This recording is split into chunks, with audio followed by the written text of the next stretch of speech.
previous idea. Do you guys remember this wig where I had it, where I bought it from Black Pearl? Was it Black Pearl, Tia?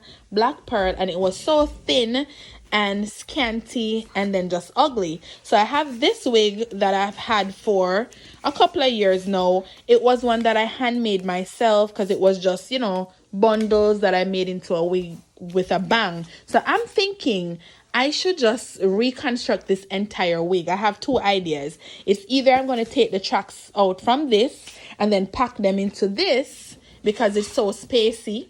I will have ample space to pack them in. Or I'm thinking, guys, I would definitely take the entire frontal off this and then literally construct a brand new wig.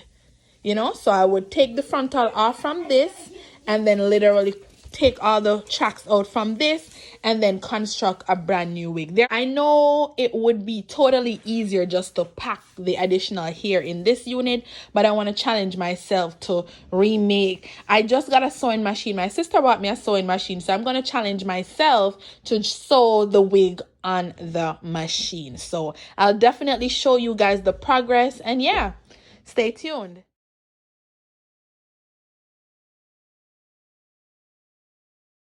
Okay, so first things first, you'll want to measure the circumference of your head so that you can know what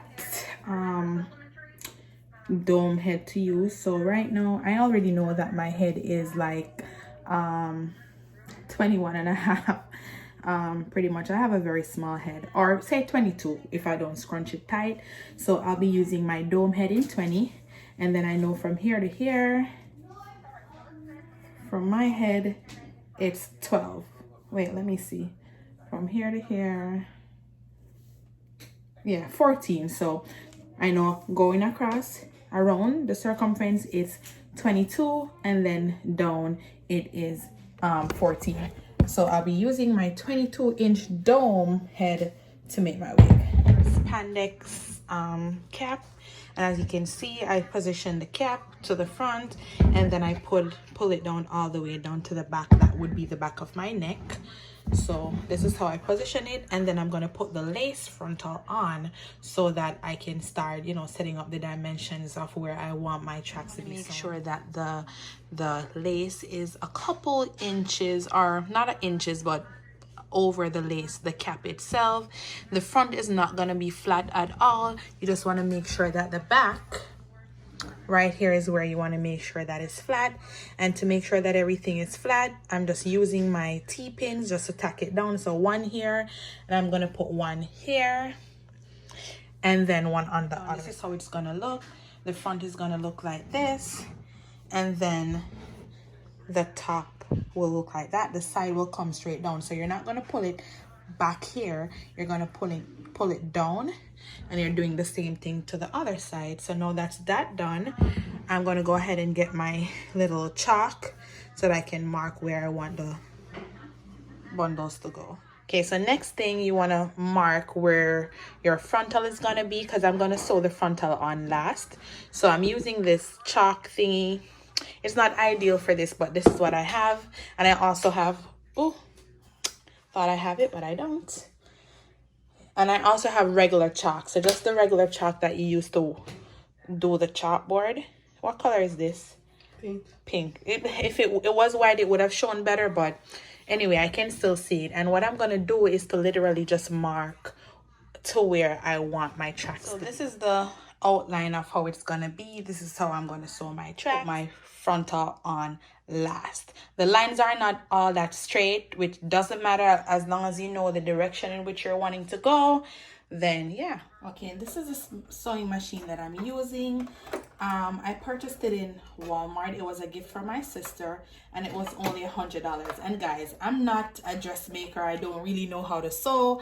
I literally started sewing like last week when she purchased the machine for me. Literally learned how to do everything last week. I had the basic knowledge, but I didn't know how to do it exactly.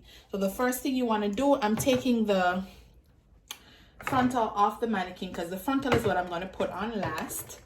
So you just want to sew around the section that the frontal is going to be. So I'm putting on the frontal last. So you want to take the head off the mannequin of the thing, and then this is where I'm gonna start with first. So this is where the first track is gonna be. Honestly, I don't know how to do the double wefts yet, so I won't be doing double wefts. I'm gonna attempt, but I'm literally gonna start just sewing it, and then I may just cut it off because these wefts are thick, so I don't need to double. And I'm using the stitch on zigzag. It is a lot easier to sew on the zigzag mode versus sewing just a regular. So first you want to position the hair. Let me use this side because that side is a little. So first you want to position the hair right here, and then what I'm gonna do is just to slide. Let me do that first. And guys, it doesn't matter if you stitch on the elastic band because either way it's gonna stretch. So first I'm gonna put the foot down off my off the I'm nervous, off the machine, and then I'm gonna literally just use my foot pedal, and then I'm gonna sew the thing. At the beginning I'm gonna try to do like a reverse stitch just to make sure that the front is knotted, and then we're gonna go from there. So you don't wanna press it down very hard, because I've learned that doing it a little tap at a time, it's like you're pressing the gas for your car. It goes a long way. So you want to just take your time. So that's that, and we're going to inspect it, because remember, I've practiced last week but I haven't done anything, so I'm literally a beginner just like yourself. Okay, so I'm just doing the little reverse stitch so I can make sure that the ends are knotted. What I'm going to do now, I'm going to lift the foot up, and then I'm going to just pull the thread out and then see how my stitch is looking. And as you can see, it was perfectly, well, I'm not going to say perfectly, it was stitched. This was the line that I had where I wanted to go, and as you can see, it's on the line. It's on the line. So what I'm going to do next, I'm going to go ahead, trim the excess thread off, and then I'm going to go ahead and start doing my second weft. What I'm going to also do, I'm going to try to see if I can double the wefts and sew them down. That way at least I get the thickness, because now I'm thinking about it, and if I'm going to do the wefts just single, it's going to be too thin.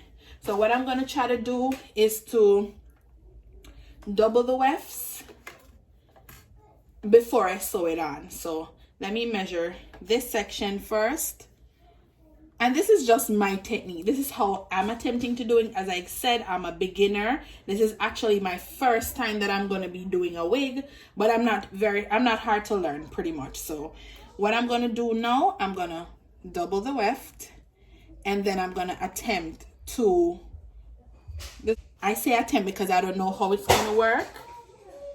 And then I'm going to go ahead and do this. Okay, so here goes nothing.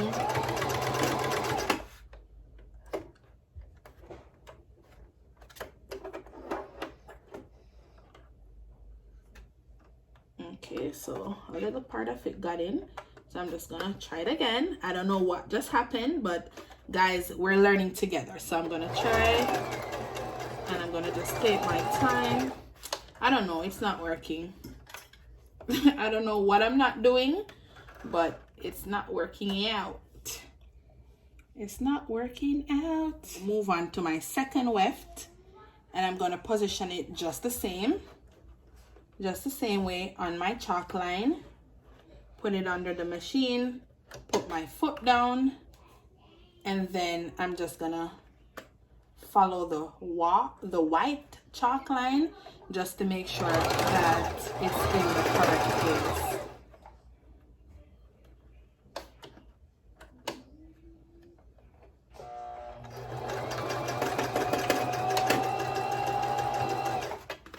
And as I said, guys, going slower makes it better.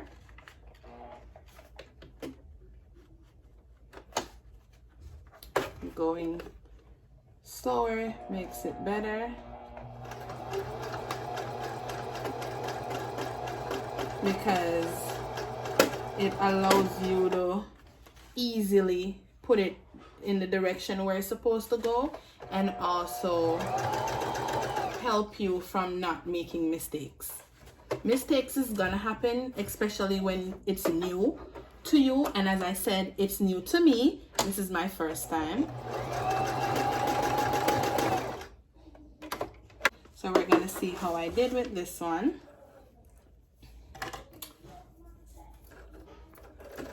As you can see, I did good with this one as well. It's where it's supposed to go. It's not too tight. It's where it's supposed to go. So I'm just gonna continue through the top, and this is the space between.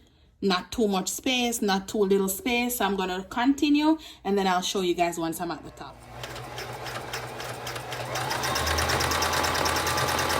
So this is how it's looking so far, guys. It's halfway there. I only have 1, 2, 3, 4, 5 tracks left, and I'm done. And I've been doubling the tracks, guys. So I literally, how I do it, it's just like how you'd sew it with your hand. I stitch it one way first, and then once the first stitch is down, then I go back in and then redo another weft over it. So I'm literally halfway there. It's looking so nice. I'm so surprised. It's how I expected. I thought I would be making more mistakes, which clearly I'm not, which I'm so happy, because this is a sewing wig on the machine for beginner, and well, for beginners, and I'm literally a beginner. So because I'm trying this for the very first time. While I'm showing you guys how I do it, I'm literally doing it praying that I don't make mistakes, which mistakes is what you make so that you get better. So I'm literally just trying to do it just to see, and praying that it works out. So yeah, I'm going to show you guys now that I'm at the top.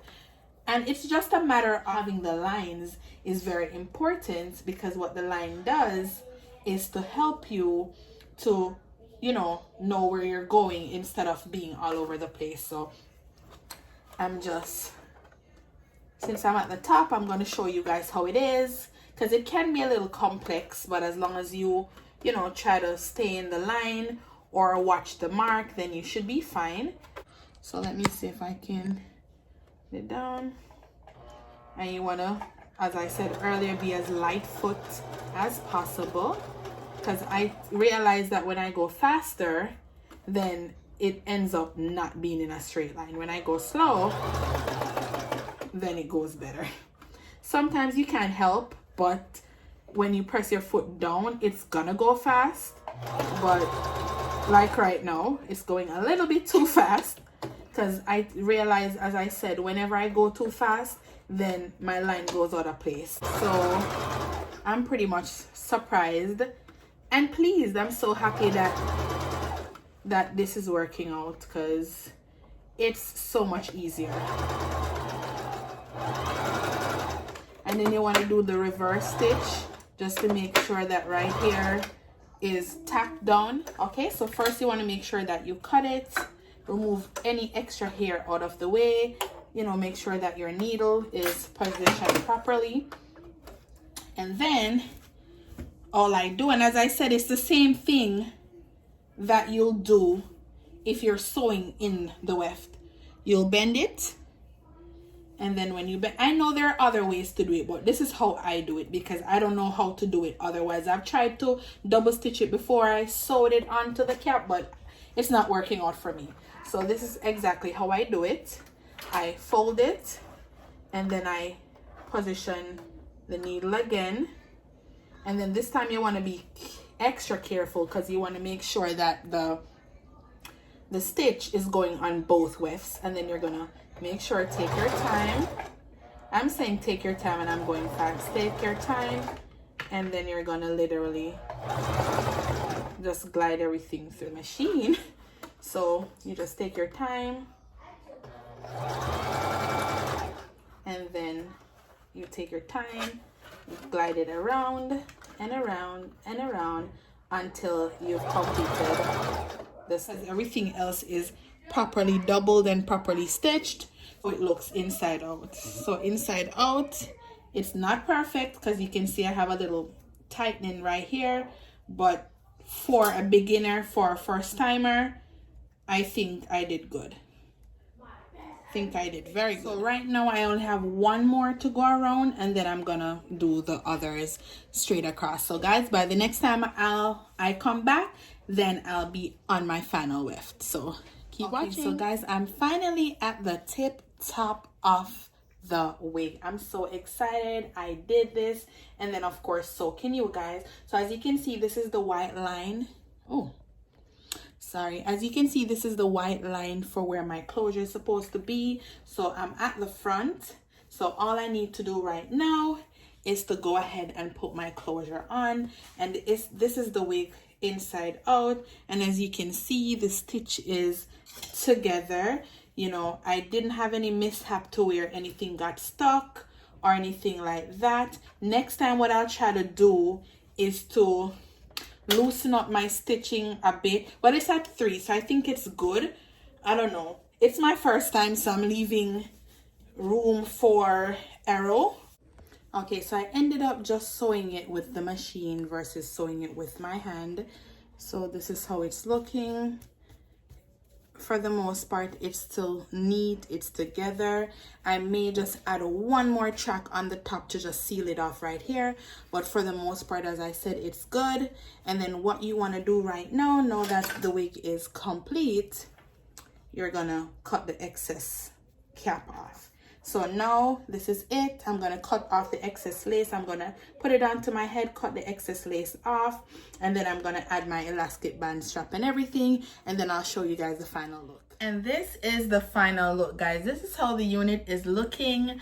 And because remember, this here was a 16-inch, so I had to cut a little more layers at the top, just making sure that everything was blended in. So I didn't have to dye or anything. It's like a ombre type of look because the top was a little bit darker, and then here, I'm not sure the lighting shows it off, but the bottom is a little darker, lighter. So this is how it is looking. Let me just sit up a little so you guys can see, and I must say I'm loving it. And guys, just remember, if I can do it, so can you, because as I said earlier, this is my first time sewing a wig on a sewing machine. I normally make my own wigs, but I normally do them like hand sewn.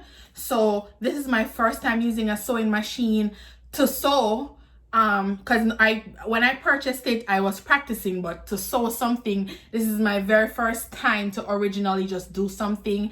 And I must say this wig is looking beautiful. So guys, if you want to try to sew, or you want to try to get a sewing machine for a reasonable cost, I know you can check Amazon, but for me, I purchased mine at Walmart, and it was not expensive. It was just $100, and I must say, for the purpose that I need it for, it's doing what it's supposed to do. And I must say, you know, once you follow the proper measurements, my wig is snug.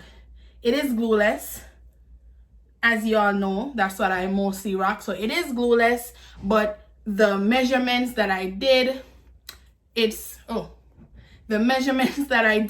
is fit to a T. It is snug and everything like that. So just make sure that you're doing the proper measurements for your head, or if you're making it for a client, or the proper measurement for your client. You have more than one different size of dome head, so that depending on your client's head, then you can, you know, make the proper sizing wig. Again, guys, thank you so much for watching. Don't forget to like, share, subscribe, comment, and hit that notification bell. And again, subscribe, because as I said before, if you're watching and you're not subscribed, it doesn't make any sense. So make it make sense and subscribe, and see you next time.